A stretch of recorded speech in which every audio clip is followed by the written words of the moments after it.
Bonjour à tous, bonjour Évrard, bienvenue sur Reporter citoyen belge. Alors, je suis ravie de te régulièrement pour parler métaphysique, pour parler neurosciences, pour parler physique.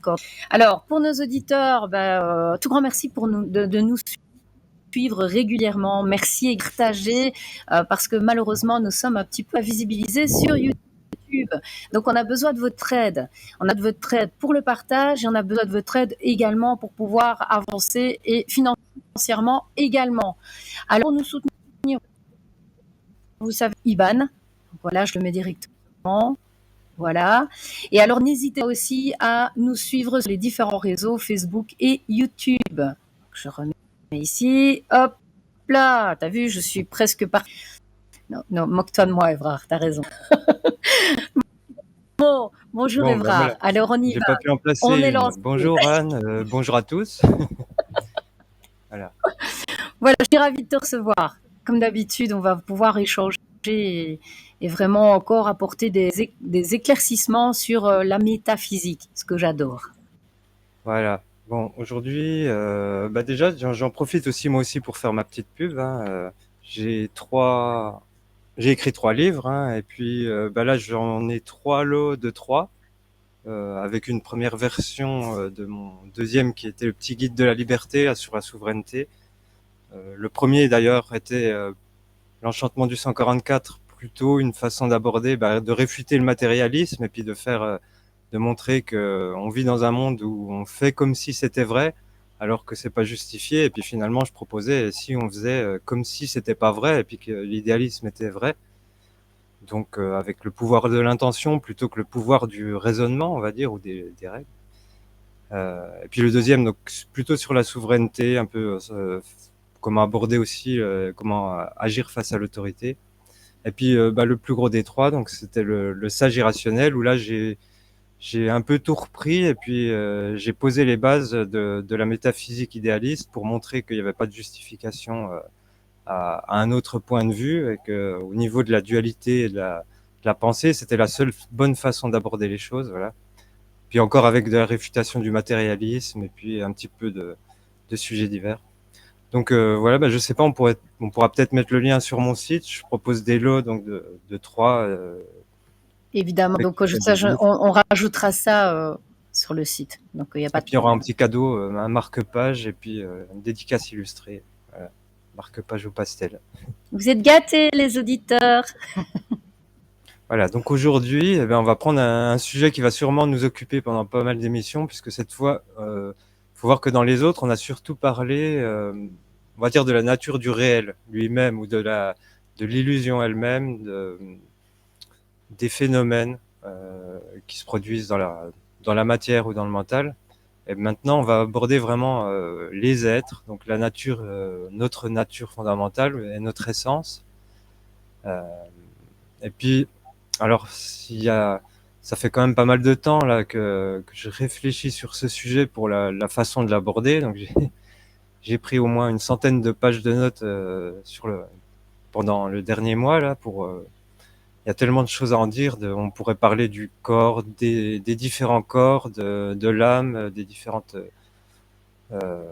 différentes caractéristiques finalement de ce qu'on est, parce qu'on visualise des formes, mais on se dit aussi qu'on est une histoire, on est une somme d'expériences, on est des sentiments, des pensées, ou on pourrait imaginer qu'on est plein d'autres choses, des principes, certaines qualités, et surtout, mais plutôt que de s'embrouiller dès le départ avec toutes ces façons de voir, de diviser l'être en des aspects infinis et puis qui vont plus nous perdre finalement que nous apprendre quelque chose, on va peut-être partir vraiment de là, la base de l'être. Qu'est-ce que finalement, sous quelle forme se présente sa nature?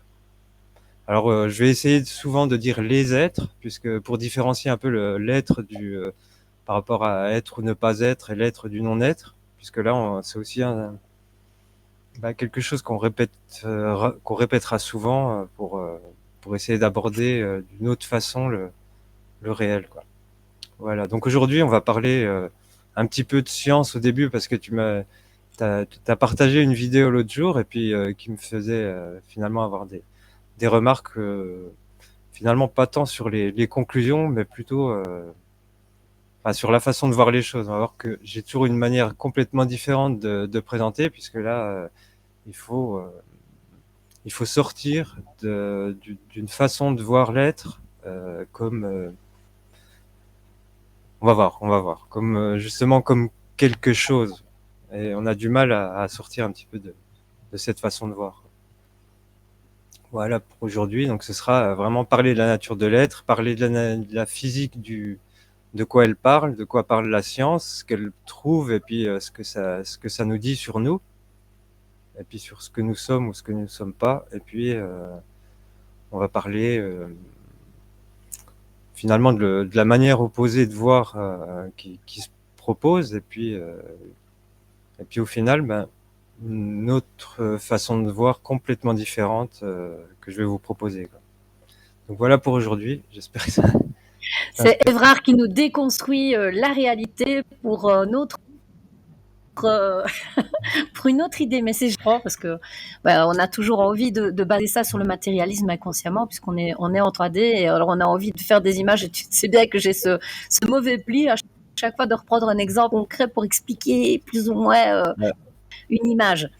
Mais bon, voilà, il faut qu'on soit deux Après, là. ce qu'il faut de toute façon comprendre, c'est que justement, on va encore en reparler, que peut dire la science sur le réel et de quelle façon elle le dit, puis qu'est-ce qu'on appelle.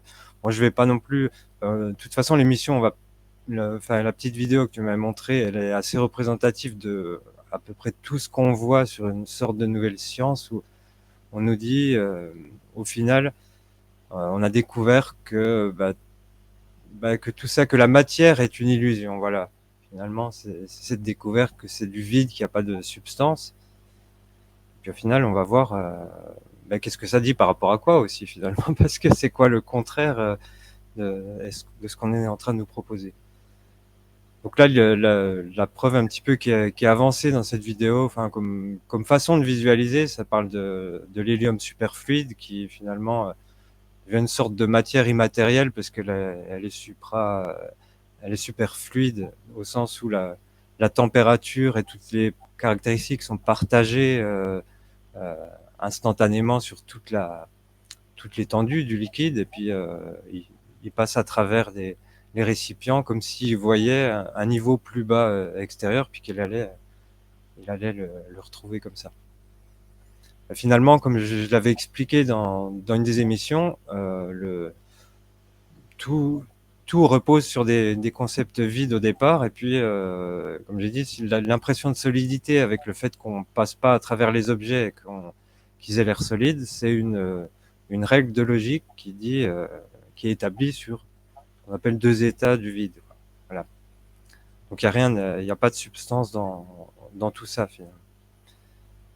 Alors, faut voir que, finalement, la science, elle a commencé comment, ou elle commence, elle se base sur quoi, la science actuelle, qui est le matérialisme, et puis on peut dire le scientisme, puisque faut savoir que le scientisme, c'est une façon ou une philosophie scientifique, on va dire, qui considère que la seule chose qui ait une connaissance sur le réel, c'est l'expérimentation scientifique, finalement.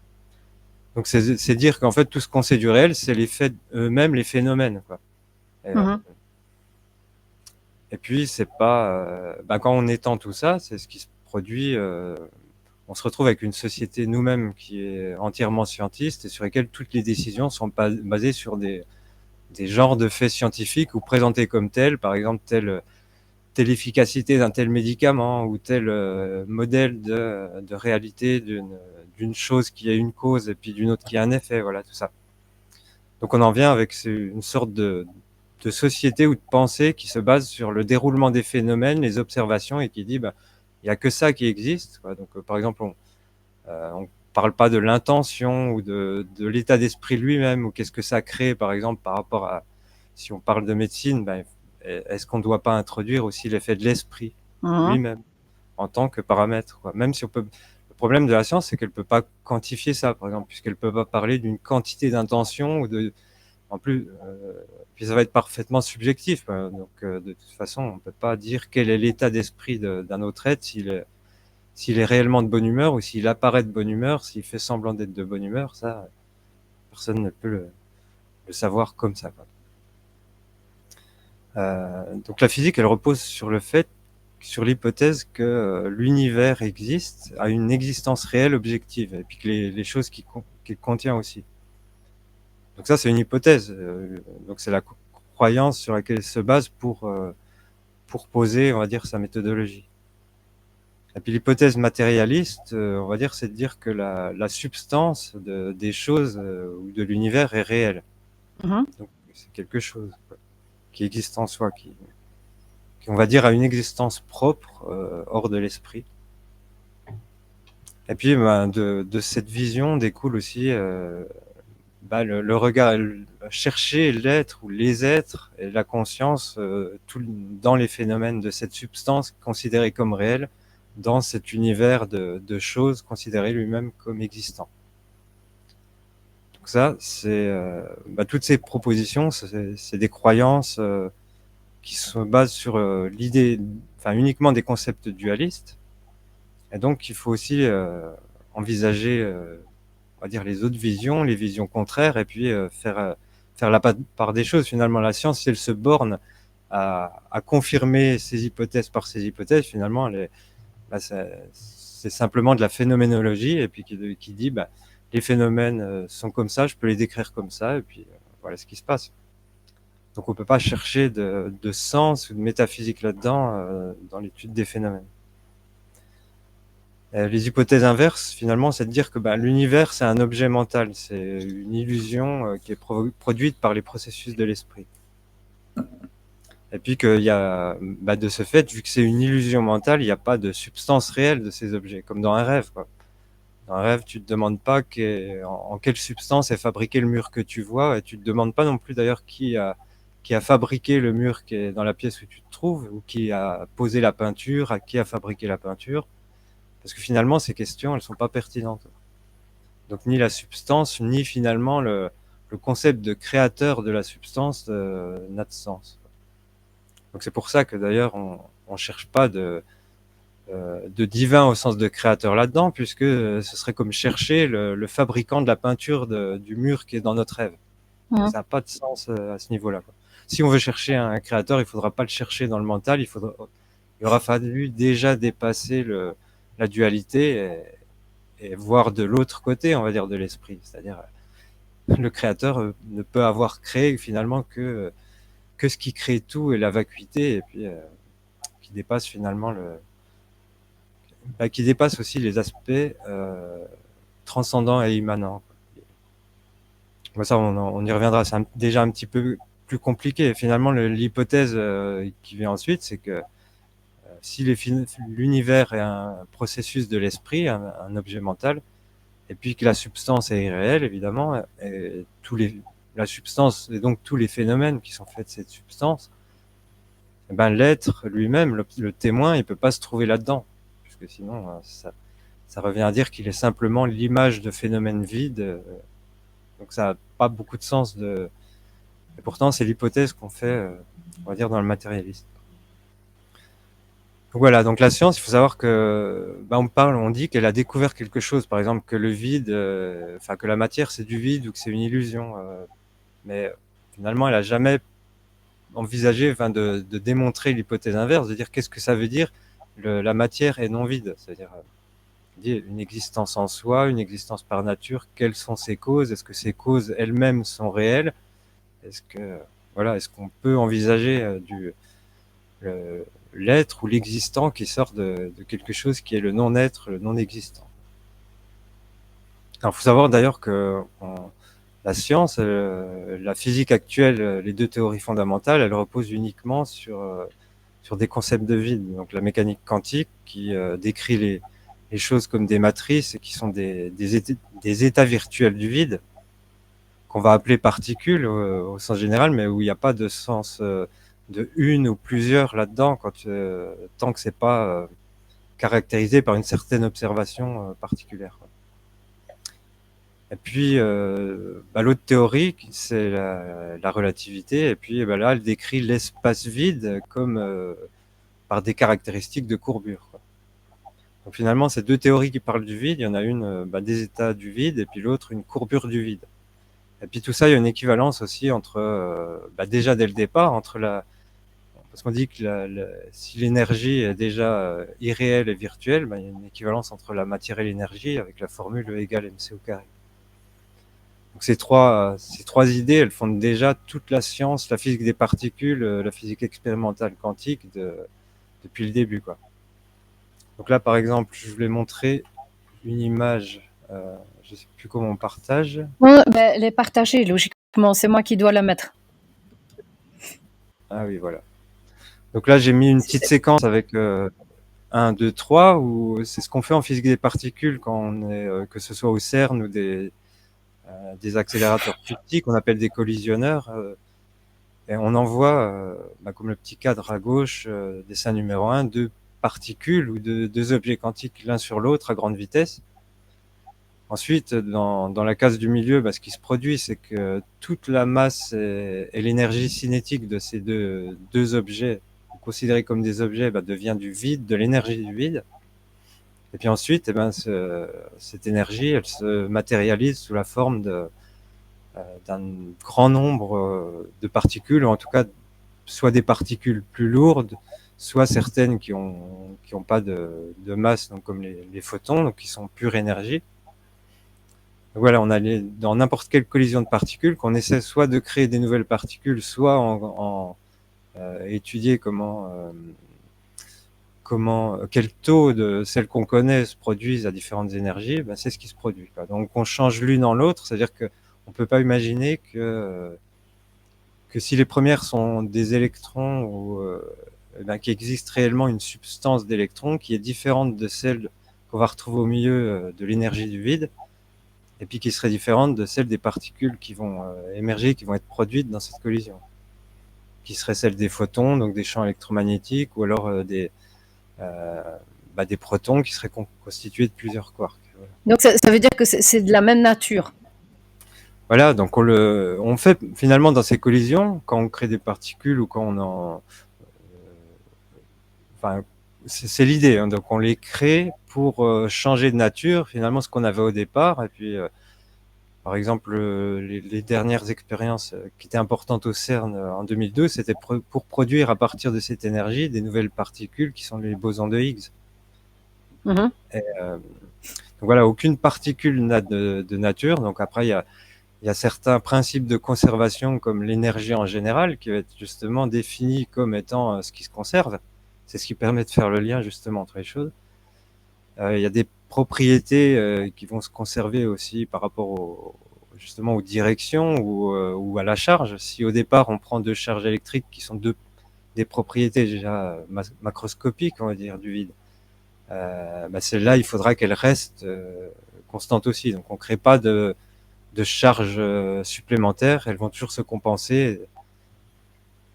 De manière générale, les particules se créent par paire de particules-antiparticules. Voilà. Et donc, il y en a, d'ailleurs, c'est pareil aussi, on parle d'antiparticules, on a l'impression que c'est un genre d'autres substances ou de l'antisubstance, mais c'est juste une énergie qui a une nouvelle forme, mais qui a simplement le paramètre de charge qui est opposé à celle des particules habituelles de l'univers.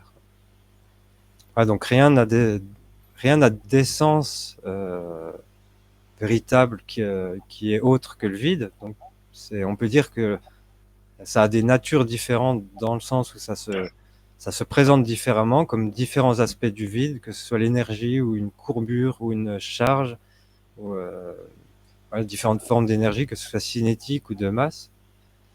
Donc on peut considérer que la masse, c'est aussi une forme visible d'énergie qui correspond à l'inertie, on va dire la résistance au mouvement, une certaine lourdeur.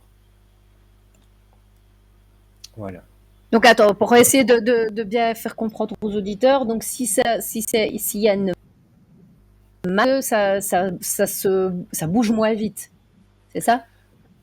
Oui, voilà, on va dire que la masse, finalement, c'est surtout qu'est-ce que c'est la masse? C'est ce qui correspond à l'inertie, donc à la résistance au changement de mouvement, quoi. C'est-à-dire Donc si la c'est en train de densité, un peu. euh, la densité, en fait, finalement, ça va être la masse par rapport au volume. À la vitesse. Au au volume, volume, oui, et donc, mais de toute façon, toutes les propriétés physiques vont toujours être une relation entre deux choses. c'est ça. Donc, que ce soit la densité, la masse, le poids, euh, il y a deux choses qui les définissent, c'est soit l'attraction vers le bas, enfin on va dire la chute vers le bas qu'on observe quand on lâche un objet, ou alors sa montée vers le haut. Et puis il y a sa résistance au mouvement, c'est-à-dire que si tu essaies de pousser une pierre qui fait 100 kilos, La c'est friction, beaucoup plus lourd, et tu dois mettre plus d'énergie, et puis elle va s'accélérer plus lentement. c'est ça. Donc c'est juste une forme de résistance à l'énergie cinétique, ça. Donc on peut dire que c'est un petit peu l'opposé de l'énergie de mouvement qui compense, quoi. D'accord. Et puis, après, tout ça, ce sont des liens, hein. Donc, de toute façon, une masse est définie par rapport à une autre masse, par rapport à une poussée. Donc, si on définit l'inertie à la résistance au mouvement, elle est définie par rapport à celle de chute vers le sol, quoi. Tout est relié, quoi, D'accord. les unes. Oui. Voilà. Donc, finalement, la physique, elle découvre pas maintenant qu'elle parle du vide, puisque tous les concepts sont vides, et puis que la proposition, bah, il existe quelque chose de non vide, il existe une substance réelle qui existe, bah, elle peut pas être justifiée ni par l'analyse, ni par le raisonnement métaphysique, ni même par une expérience.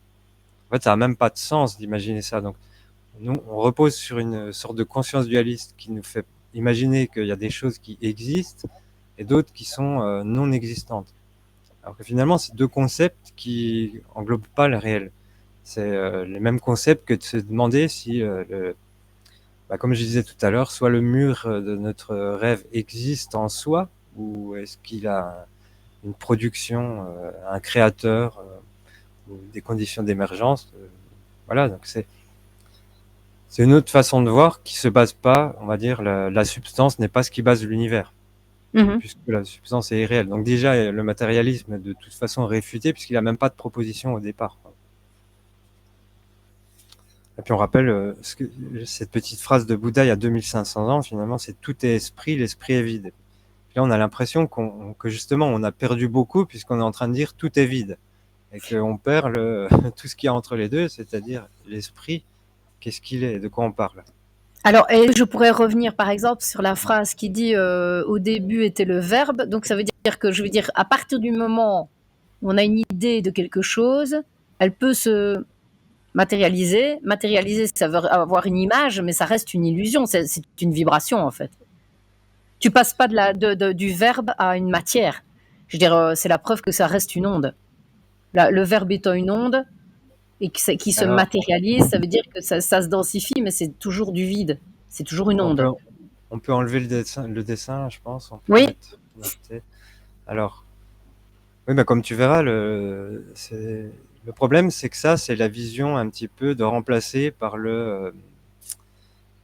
un autre existant.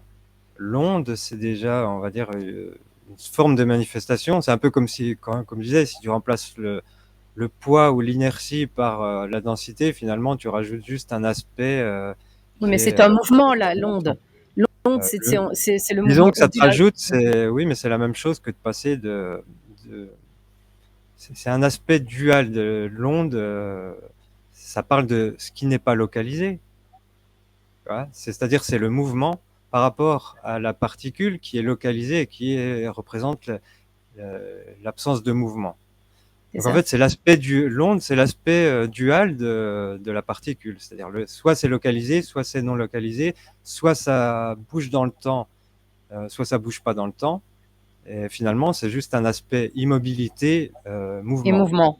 Oui, Voilà, ok. donc tu rajoutes un aspect alors tu peux dire c'est plus juste puisque dans l'ensemble c'est une dynamique, mais ça change pas au fait que, comme je l'ai expliqué dans l'émission sur la physique quantique a toujours parlé de dualité en particules, et que moi j'essaie d'intégrer, de faire comprendre que la dualité elle est pas réelle, c'est parce qu'on regarde deux aspects et qu'on doit les regarder dans la non-dualité. Mais en choisir un préférentiellement que l'autre, dire finalement moi je préfère l'onde parce que l'onde, elle a l'air d'avoir moins de contraintes que l'aspect grain, corpuscule, qu'on appelle particule. Tu vois, tu gagnes pas plus, tu changes un état du vide pour un autre en disant, l'énergie, moi je la vois pas comme délocalisée, je vois qu'elle bouge, mais déjà dire bouger, tu vois. Donc c'est cette façon de voir que j'essaie justement de faire comprendre, et puis on va le voir aujourd'hui encore avec d'autres petits schémas, c'est-à-dire, Oui, parce que c'est important aussi de savoir que nous sommes quand même de la matière. Donc pour le moment, bon, il faut voilà, en bien fait, dire. le problème, c'est que justement, ce qu'on voit dans ce qu'on voyait dans peut-être pas la petite émission ou ces genres de visions, c'est de vouloir toujours séparer en deux et dire, bah, on n'est pas cette chose, donc on va être le contraire. On va être l'aspect Ça. complémentaire, et puis on va Donc dire, je vais c'est me pas trouver un dans ou l'autre l'autre. partie. Voilà. Non, c'est un et l'autre. Pas un ou l'autre, c'est un et l'autre. C'est l'unité. C'est ça. C'est l'inverse de la dualité. C'est d'être dans Voilà. l'unité.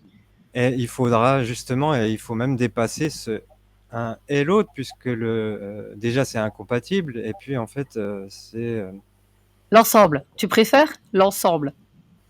Non? on va dire, ouais. Mais de toute façon, Mais ça va c'est être un petit compliqué parce schéma que à la fin, c'est comment arriver voilà. à concilier. Regarde, on a toujours cette partie, on va dire l'être, là on parle de son essence et de sa nature, par exemple, ou voilà, de son substrat, son principe, et puis de sa manifestation. Oui, Donc on c'est a plus toujours ces facile ça. deux aspects. Oui, oui. Il faut voir, c'est que si on commence à regarder, à chercher l'aspect non-manifestation de l'être dans l'autre aspect dual de la manifestation, c'est pas là qu'on va le trouver. Oui. Donc ce serait se perdre dans un aspect ou l'autre de la dualité, alors que l'être, justement, il englobe les deux finalement, et il Il est englobe au-delà les des deux. deux. Oui. Et C'est quand ce même qu'il faut. trinité. Alors l'aspect, ce que tu disais tout à l'heure avec les ondes, il y a un aspect qui est intéressant là-dedans, mais qu'il faut pas appliquer aux ondes, c'est l'idée que l'être est plus un changement qu'une caractéristique déjà. C'est ça. Si tu t'imagines plus comme le nuage avec sa forme mouvante et en même temps le vent qui forme cette forme, tu es plus proche de la C'est ça. réalité que si tu t'imagines comme une machine déjà. Donc il y a Oui, vraiment donc c'est cet aspect. l'énergie qui fait en mouvement une matière. Enfin, même, c'est même pas une Voilà, matière, mais puis je veux dire, qui réagit entre elles. voilà, puis c'est une première façon d'aborder, de comprendre que le corps finalement c'est juste un phénomène en continu qu'on sépare du reste, comme de la même façon que des nuages ou un ensemble de nuages ou un paysage. Et que cet aspect changeant, il n'est pas irréel, enfin, il n'est pas totalement non existant, mais qu'on peut pas dire le corps est une chose, puisqu'il est une genre de continuité De d'unité. plusieurs états, Voilà, d'états illimités. c'est une première façon de commencer à aborder la non-dualité, Oui. c'est de pas voir quelque chose caractéristique, mais plutôt de voir ce qui se change et quels sont les principes de ce changement. Mhm. Et ça viendra petit à petit. En abordant différents, je vais aborder celui de la multiplicité et de l'unité aujourd'hui, justement. Donc, il faut voir aussi, quand on parlait des phénomènes avec la science, c'est qu'il y a beaucoup de choses en abordant qu'un aspect, que cet aspect que ce soit de la dualité, comme je disais, du non-A ou du A, c'est-à-dire l'être et le non-être, ou l'onde et la particule, c'est que ça pourra de toute façon jamais parler des autres mondes, des autres états mentaux, puisque j'en parlerai dans une prochaine émission de ce qu'on appelle monde de façon conventionnelle. Donc de ces mondes qui peuvent être physiques ou non physiques, qui peuvent être Mhm. avec forme ou sans forme. Donc ça veut dire les dimensions plus vite. Ouais, on peut appeler ça des dimensions. Et de nouveau, on verra que c'est des appellations conventionnelles. Si on décide Oui, d'appeler monde, on fait une séparation entre un corps et un autre, par exemple, alors qu'il y a toute une continuité, même si c'est ça. il y a toujours cet aspect commun. Nous, on est en train de se parler parce qu'on a la Oui. possibilité d'avoir un conditionnement commun qui nous permet de communiquer. On est des humains, donc on arrive à peu C'est comme près. une fréquence, tu vois, une fréquence, on est sur la même fréquence, donc on se parle. Si on n'était pas sur la même fréquence, on ne se verrait pas, ou on ne se, comme une onde radio, quoi. Enfin, je veux dire, pour le moment, on est tous les deux Bah, sur en fait, Nostalgie, on n'est pas cette sur des. idée, elle englobe un petit peu les deux. C'est-à-dire, on a la compréhension de nous-mêmes dans notre véridique, dans notre nature, donc celle qu'on partage sur le réel. Et puis il y a celle qu'on arrive à s'exprimer entre nous par la parole et par la pensée. Et la deuxième, elle est conditionnée. Et là, nous, on est conditionné par l'espèce, c'est-à-dire que si on était des humains d'une autre époque, on aurait une pensée différente, que ce soit socialement ou génétiquement ou par l'histoire ou par toutes les conditions. Donc on est fortement conditionné. C'est pour ça aussi qu'on emploie la preuve, c'est tout ce qu'on dit. Par exemple, si là je parle de physique quantique, je les prends pour exemple parce que à l'époque, Bouddha les a pas pris comme exemple parce qu'on parlait pas encore de physique quantique et puis que Mhm. Donc ça permet d'expliquer ils avaient déjà expliqué toute cette interprétation, mais avec d'autres mots. Donc il y a vraiment l'aspect compréhension fondamentale entre les êtres, on verra ce que ça veut dire aussi tout à l'heure, et puis il y a l'aspect conditionnement commun, on est sur la même planète, à la même époque, là on est en train de parler au même moment, dans des conditions à peu près similaires, donc et il y a tout le bagage aussi de la pensée collective, hein, de tout notre processus de pensée. Donc à ce niveau-là, tu vois, il y a pas de, tu peux pas établir une limite, dire tiens, l'individuel commence ici, de mon corps ou de mon mental, et le collectif commence là.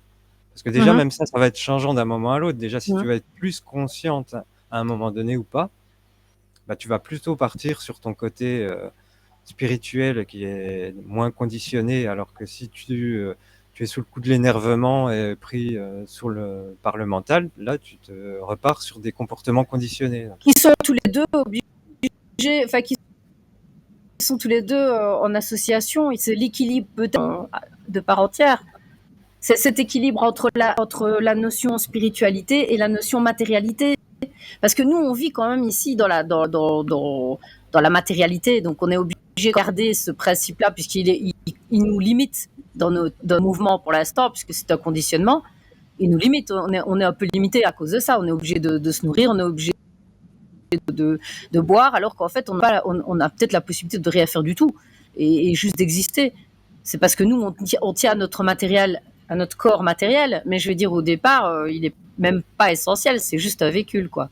Tu changes de Ah, véhicule voilà, quand il est périmé. c'est plus pour subir, pour connaître la contrainte et puis de la libération. C'est ça, D'ailleurs, oui, là vraiment, c'est la aussi, sans contrainte. ignorance, il n'y aurait pas d'illumination. Donc c'est ça Voilà, aussi c'est qu'il ça. faut comprendre dans ce sens-là. Oui, c'est ça. Puis quand on parle d'ignorance et d'illumination ou d'éveil, il n'y a pas que ça aussi. Finalement, on verra qu'il y a une autre réalité derrière tout ça qui fait effectivement, la manifestation, elle peut pas, on peut pas à la fois, enfin, on peut ni la nier, ni, Ni la ni la mettre sur un considérer, piédestal, voilà. et ni non plus vouloir la supprimer. Ça n'a aucun sens. Mhm. Voilà, c'est euh, la supprimer au sens de l'éliminer ou de s'en défaire soi-même. Dans les deux cas, alors le premier cas est impossible. Le deuxième, il est vaguement possible, mais il n'est pas souhaitable. Alors donc oui, la science, elle peut pas non plus parler de ce qu'est réellement la perception en tant que perception. Elle peut pas parler de la conscience elle-même. Elle peut pas parler des objets de la conscience. Donc elle peut pas établir une différence scientifique euh, entre le rouge, la vision du rouge et la conscience du rouge, par exemple. Ça, c'est des termes qui, de toute façon, on verra enfin, c'est des termes qu'elle essaie de séparer, de définir les uns par opposé aux autres, et puis d'en faire quelque chose. Et justement, on voit dans la non-dualité que ces trois concepts ne peuvent pas, enfin, peuvent pas être différents, ne peuvent pas désigner des choses différentes et être Mhm. séparés. Être séparé, surtout, oui. Bon, là, il n'y a même pas besoin de contemplation, de découvrir la sagesse ultime pour comprendre ça, puisque c'est démontré par l'analyse par Nagarjuna dans le traité du milieu. Il suffit de bien comprendre, de réfléchir, et de pas. Alors le réalisme et la science en général partent d'une hypothèse. Elle dit, sachant qu'il existe A, je vais vous expliquer B. Voilà, c'est toujours un petit peu ça, sachant que B est défini par rapport à A. Mhm. Son problème est toujours déjà dans l'hypothèse A, sachant qu'il existe A, et puis que ça devienne la cause de B. Alors Mhm. qu'en réalité, on voit que tout ce qu'elle peut dire, la physique, c'est faire une équivalence, dire A est en relation à B, les deux coexistent et sont en interrelation. Donc, c'est-à-dire que c'est une intercausalité de l'un à l'autre. L'un n'existe pas sans l'autre. C'est ça aussi une des différences des grosses différences dans la façon d'aborder les choses, c'est de toujours voir, plutôt que des suites de cause à effet dans les phénomènes, de voir que ce qu'on observe, c'est des intercorrélations, des intercauses, des relations entre diverses choses équivalentes.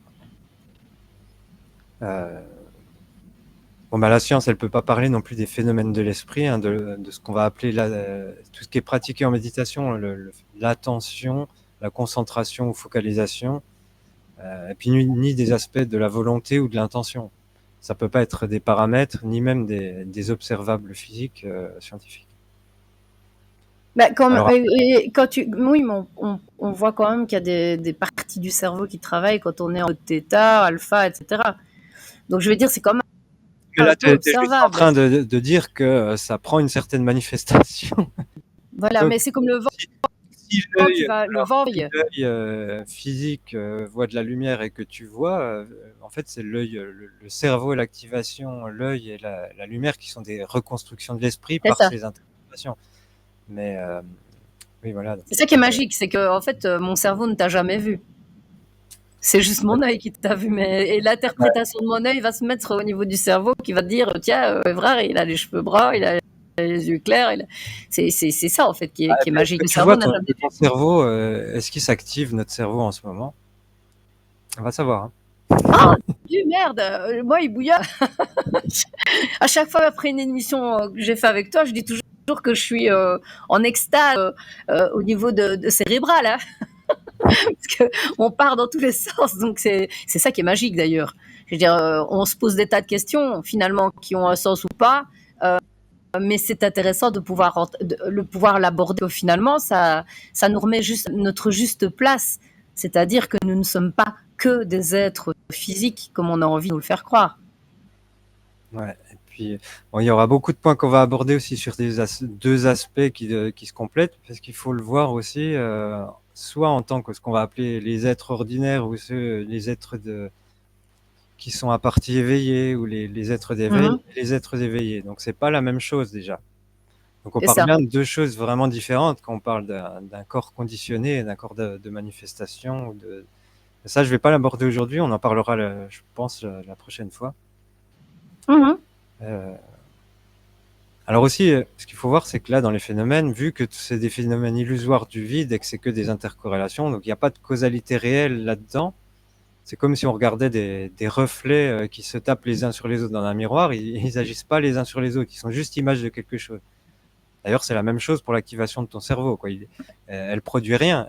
C'est une intercorrélation de tous les phénomènes qui fait C'est qu'à ce ça. moment-là, voilà, c'est analysé et manifesté. Oui, oui, c'est les sensations, par exemple, l'odorat, la vue, enfin nos sens qui sont en éveil et qui vont donner des informations qui font bouger du cerveau. Voilà.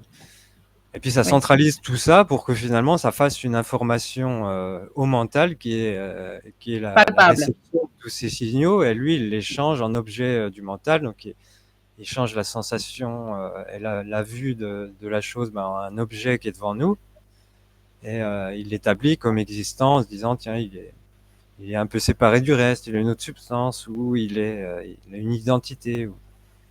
C'est ça. Voilà, il étiquette, il catégorise, mais finalement, nous, tout ce qu'on reçoit, C'est c'est sous juste de la forme de l'info, sensation.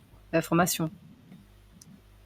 On parlera aussi Tiens, justement, tu t'intéresses aux neurosciences, je te pose une colle. C'est quoi Est-ce qu'il y a une des connexions neuronales de l'éveil ou de l'être éveillé?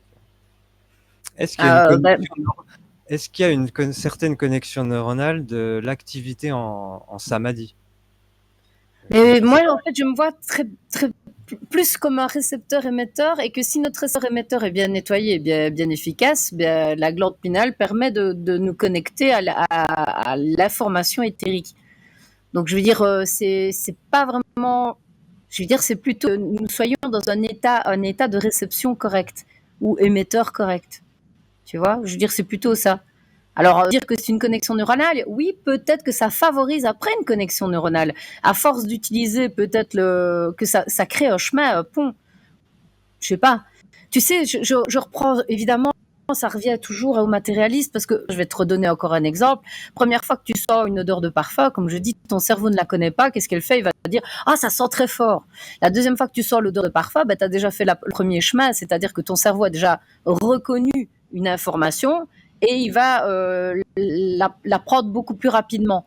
Donc, à force d'utiliser une partie de ces informations, enfin de recevoir chaque fois le même type d'information, ben pour moi, ça crée une facilité.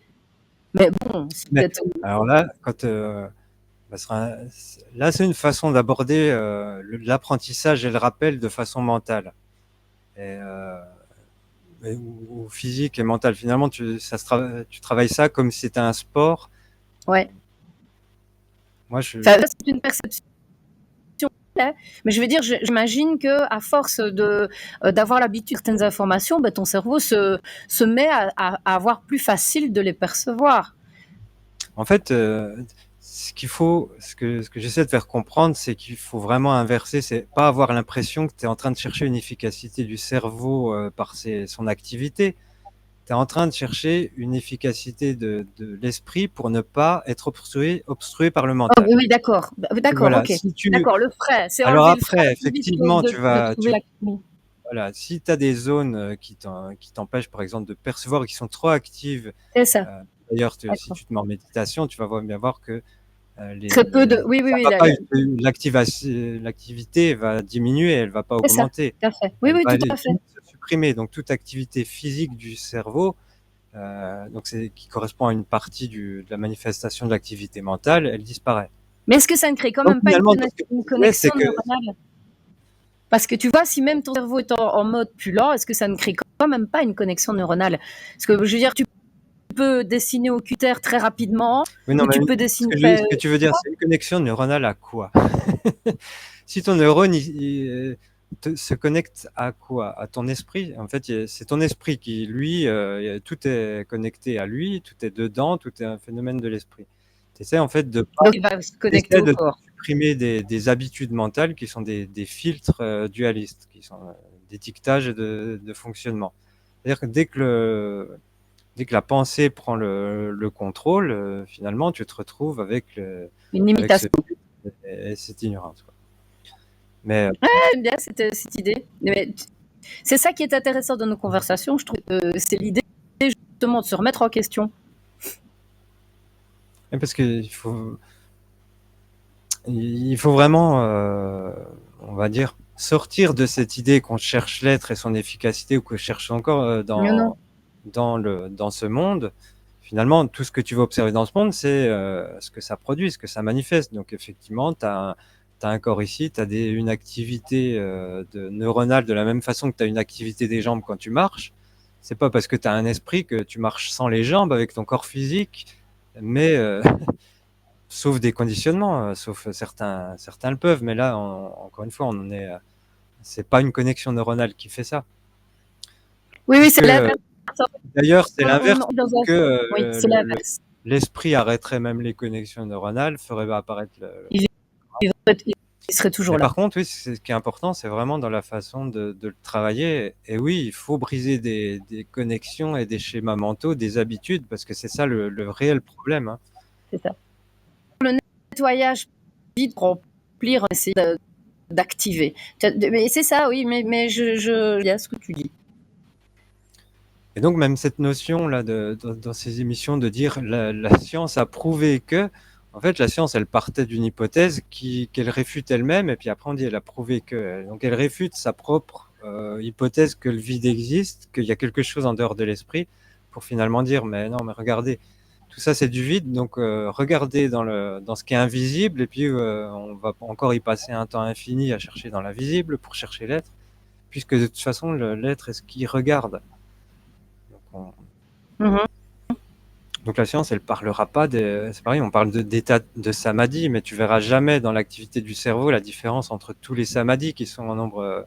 Alors moi, j'en ai des listes rien que dans un sutra je sais plus s'il y a 5 ou 10 pages juste de noms de samadhis différents, donc d'extases différentes. Et puis il y en a une infinité. Donc toutes ces choses-là Oui, mais sont... en fonction, ben justement, en fonction de chaque personnalité aussi, non?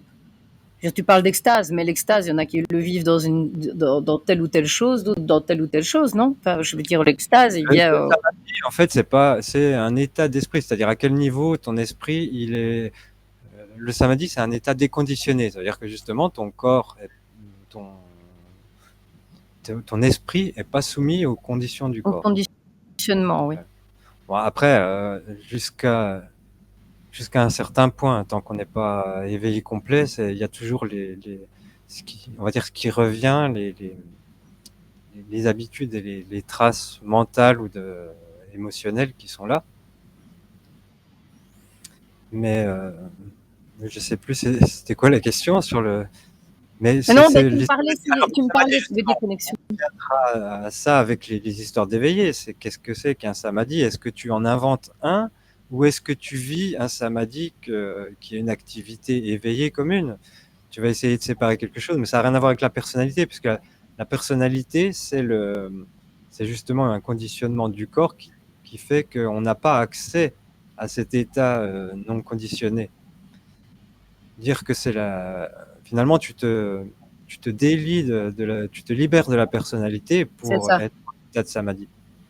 Oui, c'est ça.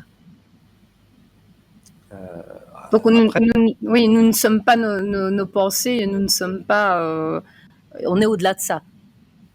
et puis si par exemple tu regardais l'activité du cerveau d'une illumination, d'une extase qui est instantanée, qu'on appelle satori en japonais finalement, tu te retrouves devant un paysage où d'un coup il y a un éclair d'illumination, ce sera justement on peut dire qu'il se situe entre deux instants d'activation du cerveau. Il Oui, n'est pas dans ce là, puisque c'est une perception du réel, par l'esprit. Elle passe absolument pas par ce corps. Elle se produit entre deux intervalles qui c'est ça. peuvent avoir une durée Une soit, durée, oui, différente en fonction de chacun.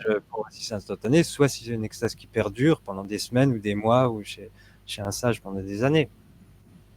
Donc, ouais, c'est important de voir aussi, de vraiment différencier. Il y a une partie qui ne sera pas observable dans les phénomènes. C'est Tout ça. ce qui est état de conscience, l'activité de l'éveillé, ce que c'est un samadhi par rapport à un autre, ça, tu ne peux pas le découvrir par la science. Mhm. Et voilà. Alors, bah, juste encore un dernier point. D'ailleurs, ça fait, on a déjà beaucoup, Ah, mais on ne se beaucoup. rend pas compte, mais attends, quand on est dans un débat de ce style-là, je te dis, il faudrait des dizaines d'émissions pour pouvoir faire le tour de la question. Je crois qu'on ne s'arrête jamais. Mais c'est hyper important de voir mais tu te rends compte le nombre de fois que tu dois me remettre en déconditionnement, justement, tellement on l'est constamment. C'est ça que j'aimerais bien faire remarquer aux auditeurs. On est constamment amené à se retrouver dans notre état de conditionnement. Tu vois, on est systématiquement relié au conditionnement d'une manière ou d'une autre, qu'il soit léger, qu'il soit plus libéré ou moins libéré, on est tous conditionnés quoi qu'il arrive. Mais je vais dire, nous, on essaye de se libérer des conditionnements, mais ce qu'il y a, c'est que c'est pas si évident que ça et que ce sera pas constamment, sinon on ne serait plus là. Ouais, faut trouver les bonnes images qui te parlent, puis ça vient petit à petit. Je sais C'est pour pas ça que en fait. j'aime bien de discuter, d'échanger avec toi, parce que comme ça, à la limite, on refait l'analyse de ce que j'ai dit, et très bien, parce que je pense que beaucoup vont sortir le même style d'ânerie peut-être, et c'est très bien comme ça, qu'on comprenne. De toute façon, c'est pas des âneries. On est en train de vivre ces événements justement pour essayer de se déconditionner nous et d'aider, on va dire les autres, mais c'est nous, c'est le mental collectif humain là qui essaye de se déconditionner. On y participe. Moi, j'ai rien inventé. On y participe. Je propose juste. Alors, comme je rappelle aussi, quand je parle de non-dualité, c'est l'absence d'opinion dualiste, et donc de toute vue par la dualité. C'est pas une croyance de dire ça. Supprimer, puisque c'est pas justifié de parler de dualité, et en plus c'est basé sur rien, et à part pour faire de la science et utiliser des concepts conventionnels, ça ne peut pas avoir d'intérêt spirituel et métaphysique. Donc c'est pas une question finalement que ce soit vrai ou pas de dire le réel est non dual, c'est qui permet d'accéder au réel, puisque on part de l'hypothèse que c'est justement ce filtre, cette interprétation du réel qui est le voile entre l'esprit et sa connaissance du réel. Donc on tente juste de supprimer ce voile de différentes Voilà, manières. c'est ça. Il y a la pratique, on va dire la pratique qui consiste à la fois en une pratique méditative qui sert à pleine conscience, mais ça c'est pas notre truc à la fois ici et à notre époque. D'ailleurs, il y a une belle phrase de Osho que j'ai lue récemment qui dit que les deux voies ont échoué, que l'Orient a essayé la méditation sans amour et que l'Occident a essayé l'amour sans méditation. Et que là, finalement, la voie des êtres d'éveil, comme l'avait toujours dit Bouddha, c'est le mélange des deux, Bon Dieu. c'est-à-dire sagesse, compassion, qui est à la fois d'un côté la nature de l'être fondamental et l'être manifesté qui agit. Donc c'est là aussi où toi ça t'intéresse finalement et que tu as cet intérêt et puis qu'on va en parler, on veut pas entendre des vues nihilistes qui nous parlent d'un côté d'un réel absolument pur où il se passe rien, et on veut pas non plus de ce conditionnement sans liberté. Donc, et la réalité, le réel libre, c'est l'activité en pleine conscience, c'est l'activité déconditionnée des êtres d'éveil. Donc moi, ce que je donne ici, c'est des clés pour commencer à atteindre ça. Donc je dis, il y a les pratiques méditatives, mais ça, c'est compliqué à la fois par Moi, je l'anglais. dirais d'être impeccable, tu vois, d'être impeccable à tout moment. C'est-à-dire que à chaque fois que tu poses ton acte, c'est qu'il soit le plus en accord avec toi. Je veux dire, donc, Voilà. en essayant de ne pas devoir se freiner à cause de quelque chose, ou devoir faire attention à quelque chose, de peur de blesser quelqu'un, ou de peur de faire ceci, ou de peur de faire cela. Si on doit dire non, c'est un non. On a perdu le non, et toutes ces émissions servent à reprendre conscience que nous n'avons pas à plaire, nous n'avons pas à être autre chose que ce que nous sommes. Et le problème, c'est qu'à l'heure actuelle, dans notre conditionnement, on nous impose des personas, on nous impose des perceptions de vie, on nous impose des dictats, et en finalité, ils n'ont aucun sens. C'est juste de l'expérience, c'est tout. Ouais. Et puis, oui, finalement, on nous impose une façon de voir qui va de toute façon, là on le voit en plus dans le sens contraire de la liberté. Donc il faut essayer de concevoir maintenant quel est le sens de la liberté. Ce que je montre aussi par la métaphysique et par Alors c'est peut-être chiant d'utiliser le mot métaphysique parce que ça fait peur aussi. Ce que je raconte, c'est pas si compliqué de dire que quand vous regardez un scientifique ou un raisonnement, puis qu'on vous dit quelque chose, mais il suffit de se poser vraiment là aussi les questions simples. C'est qu'est-ce qu'il est en train de me dire, sur quelle base, et qu'est-ce qu'il m'apprend, et qu'est-ce que ça me permet de faire pour aller vers mon éveil, vers ma libération. Mais je pense qu'on avait, tu vois, c'est d'avoir la vue d'ensemble du style, une photo n'est pas une photo, c'est un pixel. Je veux dire, c'est ça aussi, c'est de dire une vidéo, c'est des pixels en mouvement. C'est des pixels en mouvement. Et si on se base plutôt sur une vision, il n'y a plus de jugement, c'est un ensemble qui fait que ça fait mouvement. Et puis, comme pour la nature de l'être, c'est-à-dire qu'il ne faut pas chercher le bien et le mal dans ces phénomènes, il faut les chercher ailleurs. Le ailleurs, il est dans notre nature elle-même. Donc, mais c'est un beau rappel, je trouve. C'est pour ça que j'aime ces émissions. Alors, on prend une base métaphysique, une base neurosciences ou une base physique pour expliquer que nous sommes libres quoi qu'il arrive. C'est parce qu'on a besoin de pouvoir l'amener par certains chemins. Et on fait la métaphysique et les sciences, la science quantique ou les neurosciences, etc. C'est un chemin parmi d'autres pour comprendre que nous sommes libres. Voilà. Et puis les contraintes sont à la fois on va dire illégitimes Oui. et illusoires, dans le sens où elles sont pas légitimes, elles s'imposent pas d'elles-mêmes. C'est-à-dire que le vide irréel n'a pas à vous dicter votre conduite, pas plus que celui qui parle du vide irréel, pas plus que l'extérieur, donc la société.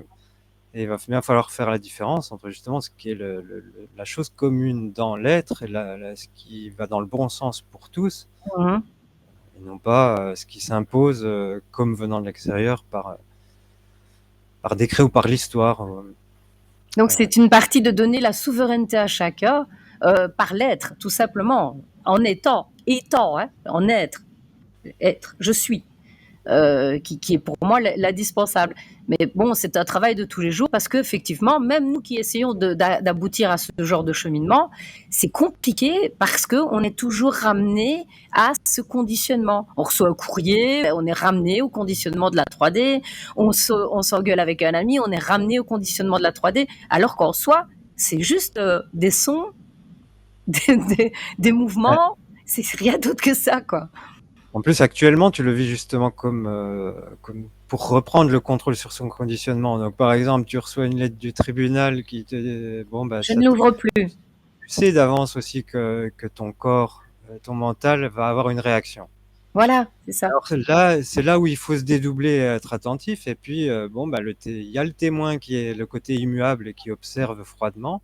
Et puis il y a le personnage qui doit se déconditionner. C'est en essayant d'être cette partie double et de plus en plus le témoin qui regarde extérieur que justement L'acteur, le oui, conditionnement est brûlé et s'évapore. Il faut pas à la fois le vivre pleinement ou alors ne pas essayer de le rejeter.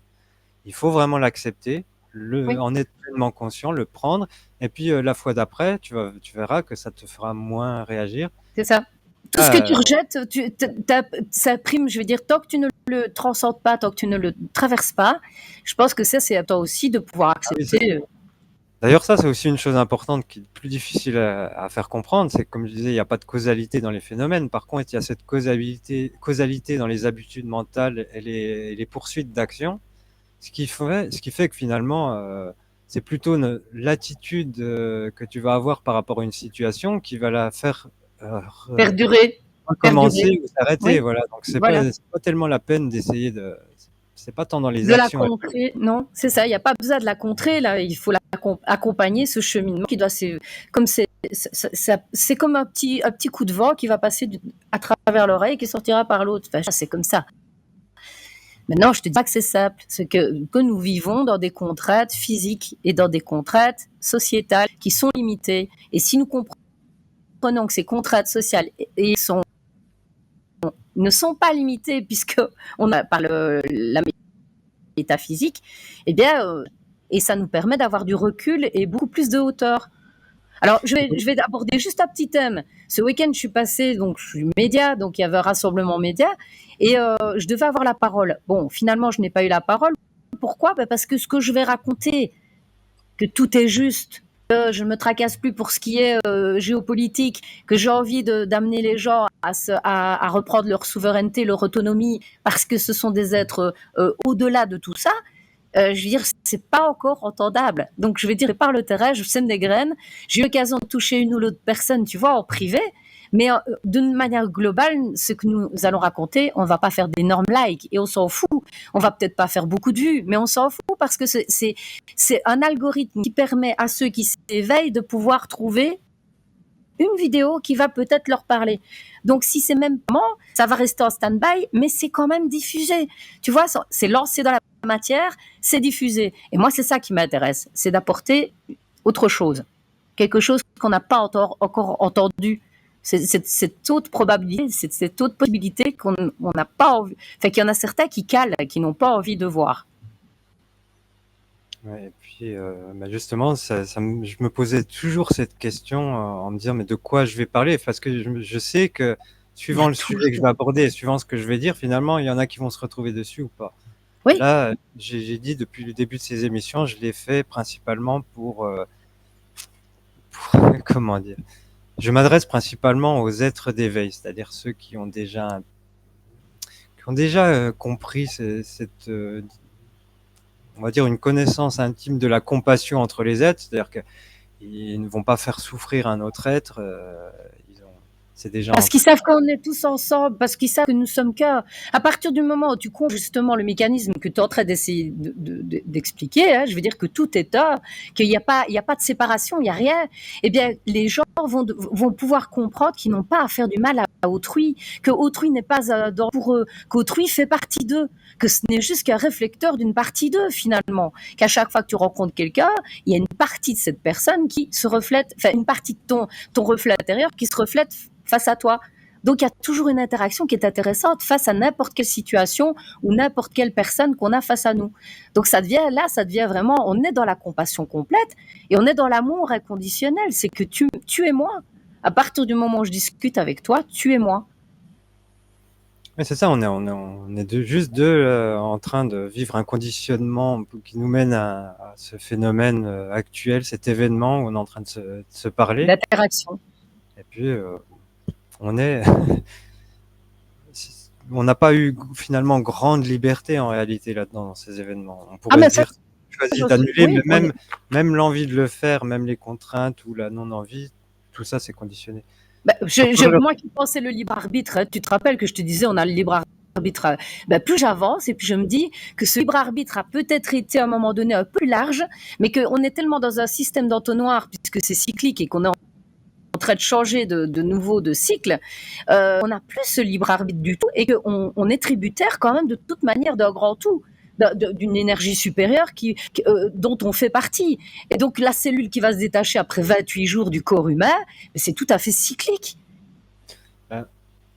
En réalité, le seul endroit où j'ai trouvé qu'il y avait un pouvoir de, on va dire, libre arbitre et de décision, là en tout cas, comme on est, hein, en tant qu'être conditionné, c'est ce qu'on disait juste avant, c'est la façon dont tu reçois les événements qui oriente la suite. C'est le seul point où réellement il y a un peu de libre arbitre.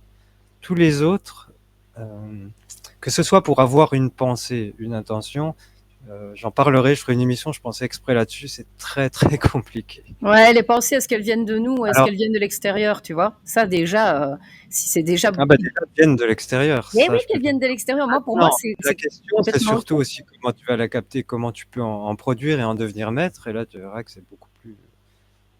C'est compliqué. Donc justement, même ces histoires de loi d'attraction et se dire, tiens, on va tester scientifiquement le pouvoir de l'intention parce que j'ai envie d'une place de parking plus loin puis que la loi d'attraction marche. Mais bah, si tu penses de trop, tu n'auras pas en fait, de place tu unis aussi un événement avec une place de parking vide, avec un rendez-vous ou pas, avec un événement qui doit se produire ou pas. Il y a beaucoup de choses. Ton besoin d'avoir une place de parking, je suis désolé, il est conditionné lui-même. Oui. Donc, oui, c'est ça. Le fait que ça va se produire ou pas, bah, tu peux justement t'envoyer une information comme quoi tu dois l'attendre et puis que c'est bien que tu en aies l'intention, tu vois. Puis sinon, dans une autre fois, tu vas dire, ah bah, j'y ai pas pensé ou je le sentais pas que j'aurais une place de parking. Et puis, donc tu pourras jamais trouver là-dedans la cause réelle de ton intention, puisque que ce soit vers le futur ou depuis le futur vers le passé, ou voilà, quelle que soit la direction, on trouve juste une intercorrélation entre des phénomènes. Et la pensée en fait partie, donc effectivement. Alors c'est vrai, comme je dis, jusqu'à un certain niveau et avec peut-être alors quand je dis les pensées on les produit pas, on n'est pas maître et on peut faire que les recevoir, c'est pas tout à fait vrai dans le sens où il n'y a pas une seule pensée qui est proposée. Donc ça veut dire que toi... Donc tu choisis quand même une des pensées que tu vas... Mais c'est ton... Heureusement, tu vas piocher parce que par exemple, tu vois, si tu es en train de méditer, tu te dis, tiens, ah là, il y a une pensée qui survient, je pense à un problème. Alors soit tu as direct un retour à l'attention, soit tu peux te dire, je prends une pensée contraire que j'envoie pour corriger cet état. Donc tu pioches, tu décides de t'y attarder ou pas. En réalité, piocher une pensée qui, ça va être mettre ta concentration dessus. Oui, mais c'est l'émotion que tu vas avoir en même temps, à mon avis. Quand tu as une pensée en tête, tu as une émotion qui va soit te dire ça fait peur, je la rejette, ou soit je suis dans l'amour, je la reçois. Donc plus on travaille le côté récepteur, tu vois, c'est là que je me dis... Est-ce que tu travailles le côté témoin neutre, justement, tu as ta partie égale qui, elle, se dit, bon, bah ça, c'est ce qui se produit, c'est l'instant présent, comment je le prends? Est-ce que me morfondre, ça va servir à quelque chose? Non, ça n'a pas de sens. Donc tu es toujours dans la décision de l'instant présent à ce niveau-là avec l'esprit, tu vois. Ça oui. Donc c'est le percevoir. Lui est affecté, il est censé voir que, ah tiens, mon personnage, il est affecté. Tiens, moi, j'ai remarqué un truc, que par exemple, quand il y a des sons ou des trucs qui me font sursauter, maintenant, je sens vraiment une vibration qui me parcourt le corps. Alors, j'en vois même le trajet. J'étais pas spécialement attentif à ça avant. On s'en libère pas non plus comme ça, puisque quand on n'est pas en pleine conscience, bah, il y a la surprise qui fait que le mental reprend directement dessus. Mais tu reconnais. Tu vois, c'est ce que je te dis. Et d'une manière ou d'une autre, même si ton cerveau est peut-être en mode où tu veux être dans le calme, dans le côté serein, le moins dans l'émotion, eh bien, à la limite, tu conditionnes également, je veux dire, parce que tu crées une nouvelle connexion où tu es OK avec le bruit tel que je perçois ne me fait plus rien, ou l'émotion une telle qui arrive en moi ne m'affecte plus. Je veux dire, tu vois, c'est de reconnaître l'émotion, de la vivre. Et donc, à mon avis, ça libère quand même certains conditionnements. Enfin, c'est peut-être dans l'idée de ce que tu dis. Pour les libérer, il faut les regarder justement comme... Bien en face. Si tu les subis sans arrêt, que tu gueules après chaque bruit, tu dis j'en ai marre d'entendre les voisins, là, effectivement, tu vas pas te déconditionner. Alors, il y en a qui vont dire oui, mais on va pas quand même tout supporter. Mais en fait, en réalité, c'est pas la question. De toute façon, c'est comme c'est comme tout ce qui nous arrive ou les événements. À un moment donné, tu peux râler dans ton coin, dire cette vie est pourrie, mais Ça ne changera rien. ça changera absolument rien, ça. Non, mais par contre, toi, tu te sentiras mieux quand tu vivras la situation. Donc, d'un côté, tu auras d'autres réactions qui vont se mettre en chaîne parce que tu auras décidé de vivre plus ce que tu vis. Tu n'auras pas de raison que l'univers te propose telle expérience puisque tu l'as. Tu sais, je reprends un exemple. Tu sais que j'ai confronté par rapport à l'autorité. Là, je me confrontais à l'autorité. Eh bien, depuis que j'ai décidé de me dire, mais c'est pas obligé que je me confronte à l'autorité. Je l'ai testé, c'était comique, c'était voilà, je sais que je suis capable de le faire. Est-ce que ça vaut la peine parfois de me mettre dans des situations qui me fatiguent, qui me font user de mon énergie? Eh bien, depuis que j'ai pensé, ne fût-ce que ça dans ma tête, je n'ai plus de confrontation. Je n'ai plus trouvé de confrontation par rapport à l'autorité, puisque je m'en sens plus l'utilité. Tu vois, enfin, je veux dire, j'ai testé, j'ai approuvé, c'est ok, ok pour moi. J'ai testé, je sais que je suis capable. Maintenant, si ça se présente, je sais que je peux sortir mon persona de guerrière tueuse. En fait, c'est pas toi qui t'es dit j'en ai plus besoin. C'est ton mental qui s'est dit ça après coup en se disant bah ça y est, le problème a été résolu. Le Parce que problème, tu l'as pris justement sans le colorer, tu t'es dit je vivais une expérience, je l'ai intégrée. Bon, ça veut pas dire que tu l'as vécu de façon neutre non, à non, chaque non, fois, mais que tu l'as, on va dire, purifié ou que tu as un peu nettoyé ce point de karma. par le Et feu. qu'après coup, tu vois, le mental se dit bah ça, j'ai plus envie de le vivre parce que de toute façon, c'est l'esprit J'ai qui l'a testé. convaincu et il Voilà, n'y a plus de problème. Voilà. Donc encore une fois, la pensée, on décide. Bah, moi, je vis toujours des affaires juridiques, on va dire.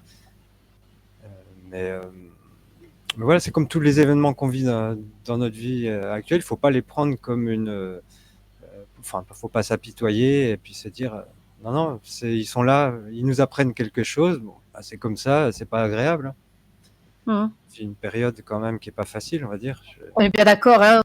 C'est ça que je dis, on ne sous-estime pas évidemment ce qui se passe à l'extérieur, tout, hein, parce que bon, tu as des moments avec et tu as des moments sans, hein, c'est comme je dis, on est un peu comme des ondes scalaires aussi, ou des ondes, tu vois, un peu en haut, en bas, mais comme on disait, plus vite on raccourcit ces ondes et que notre perception de la nouvelle vie va se faire de plus en plus, puisque on va tout le temps peut-être plus petit, mais tout le temps comme ça, on va se rapprocher de quelque chose de beaucoup plus stable. Alors que si on est comme ça, ben c'est vrai que c'est peut-être plus lent, c'est plus long.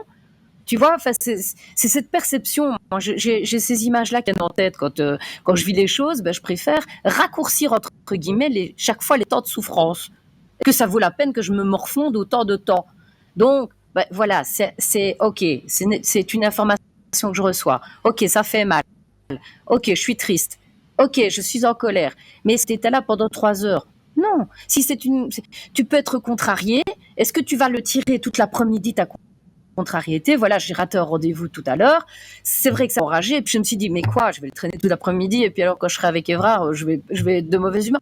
Ben non, je vais dire, je vais essayer de sonner à Évrard, je vais essayer de voir s'il y a moyen de ravancer le rendez-vous. Si c'est pas le cas, c'est pas grave, ça ne changera pas grand-chose au schmilblick. Et basta, j'ai trouvé autre chose à faire et je suis dans des conditions optimales.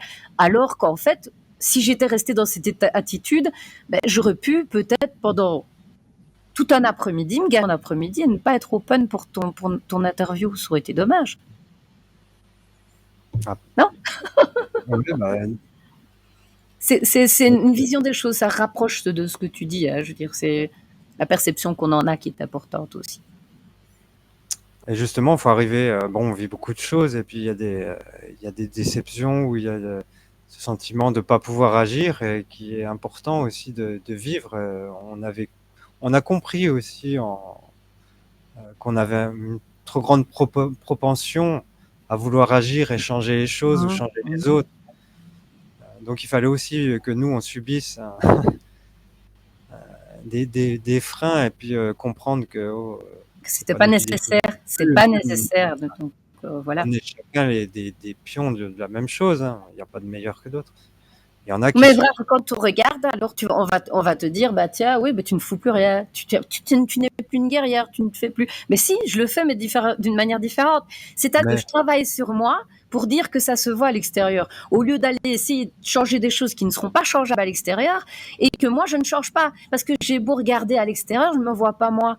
Et donc à chaque fois quand je vais essayer de créer quelque chose, ben, je vais être toujours avec le même mais tu vois, problème, c'est-à-dire moi. ceux qui se répondent ça, ils comprennent pas le réel puisque c'est comme si c'était un reflet qui essayait de taper l'autre reflet. C'est ce que je dis. Ils sont dans Ouais, ouais, l'erreur c'est ça. totale de croire que c'est parce que tu vas mettre de l'affect, que tu vas te battre, que ça va être plus efficace. Alors que c'est le contraire. C'est d'être totalement égal et froid devant tous les éléments de la situation, notamment soi-même par rapport aux autres. Et de Mais toutes en ces étant règles. soi, hein, en étant c'est pas de ne pas mettre d'émotion avec notre attitude à nous. C'est-à-dire, moi, je En fait, suis moi et je suis stable. Je suis En fait, moi. on Allez. confond l'émotion en faisant un truc positif, en faisant croire que l'amour ou la compassion de l'esprit sont des émotions. Non, c'est Oui, ça c'est aussi, ça. ça dépasse Oui, l'émotion. oui, oui, tu as raison. Il y a Quelque chose émotion, oui, oui, c'est ça. qui te Ce n'est pas la même prend chose. malgré toi, qui te contrôle, qui s'applique à toi de force. Ces choses, c'est complètement différent. C'est pas une attitude, ça aussi, c'est des choses que j'essaie de changer. On pense l'univers ou l'être sous forme de substance alors que c'en est pas. On pense l'amour ou des choses comme ça, comme des émotions, comme des. Euh, faut voir que c'est pas vraiment. Voilà, c'est surtout aussi des mots qu'on utilise qui nous rappellent quelque chose. Il y en a un qui va se dire oui, mais c'est tellement bien de pleurer et puis de se battre parce qu'on est triste et puis parce que on a envie de gagner un combat. On n'empêche pas ça d'exister en étant égal, quoi. Donc, Mhm. le guerrier qui contrôle son esprit, il va pas être moins efficace sur le champ de bataille que celui qui est complètement enragé et qui fait n'importe quoi. Oui, oui, tout C'est à fait. voilà. Mhm. Justement, il utilisera son mental de façon égale, efficace, et non pas par Il ne sera pas peur. déstabilisé. Voilà. Oui, une stabilité, une assurance.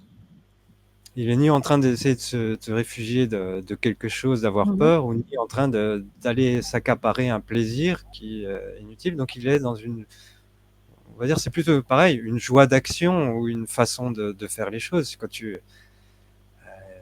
l'esprit qui voit un être qui se noie à côté, il se dit pas, ouais, moi je suis pas dans l'action, j'en ai rien à foutre de mes émotions. Il va le sortir de la noyade, tout simplement. Et il n'a pas besoin de conceptualiser ça. C'est là Mhm. où, justement, il faut comprendre que l'accès au réel direct sans le filtre mental, il n'est pas en train de dire cet accès au réel, il n'a pas révélé que l'esprit était un, une chose indifférente et passive. Il a montré que l'esprit était sagesse et compassion. C'est ça. Et c'est sa nature. Et là aussi, il faut voir que c'est pas une émotion, c'est sa façon d'agir. Bon. Alors, je vais peut-être montrer le dessin, Oui. puis on va essayer d'avancer assez vite sur le plus important finalement.